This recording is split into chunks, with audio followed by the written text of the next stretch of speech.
நம்ம வந்து பார்த்திங்கன்னா போன வீட்டில் வந்து நம்ம மேலே மீன்லாம் வைக்கிறதுக்காக ஒரு இது மாதிரி செட் பண்ணியிருப்போம். ஸோ அது அந்த வீடியோட தான் இது. இப்போ அடுத்து பார்த்திங்கன்னா அது கண்டினியூஷன் பார்ட் தாங்க இது.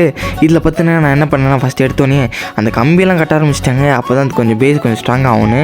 அதுக்கப்புறம் என்னென்னமோ கஷ்டப்பட்டு எவ்வளவோ கட்டி ஒரு வழியாக ஒரு 6 கட்டின்னு நினைக்கிறேன். அதுக்கப்புறம் இன்னும் ஒரு 3 இடத்துல கட்ட வேண்டியது இருந்துச்சு. அந்த 3 இடத்துல தான். அதுக்கடுத்து பார்த்திங்கன்னா நாங்கள் அந்த இடத்துலையும் கட்ட ஆரம்பிச்சிட்டேன். கட்டினதுக்கப்புறம் மேலே கொஞ்சம் பைப் கட்ட வேண்டியதாக இருந்துச்சு. ஏன்னா அந்த இடத்துல மட்டும் கொஞ்சம் நம்ம இது இல்லாமல் இருந்துச்சுல்ல சப்போர்ட்டு. ஸோ அந்த சப்போர்ட்டுக்காக கட்டியாச்சு பாருங்கள். இப்போ எல்லா இடத்துலையும் குச்சி கட்டியாச்சுங்க. குச்சி வெட்டினதுக்கப்புறம் எங்கே போய்ட்டுருக்குன்னு பார்த்தீங்கன்னா நம்ம வந்து கொஞ்சம் கம்பிலாம் வாங்கணுங்க. அந்த கம்பி வாங்க தான் போகிறோம்.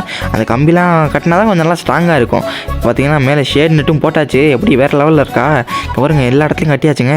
அதுக்கடுத்து நான் இன்னும் கொஞ்சம் ஸ்ட்ராங்காக இருக்கிறதுக்காக அப்படியே ஒரு கம்பிக்காக கம்பியை கட்டி விட்டுட்டேன். இப்போ பார்த்தீங்கன்னா அடுத்த நாள் எடுத்து தாங்க இது. நேற்று கட்டிட்டு பார்த்தீங்கன்னா அவர் பிடிங்கிச்சு அந்த இது.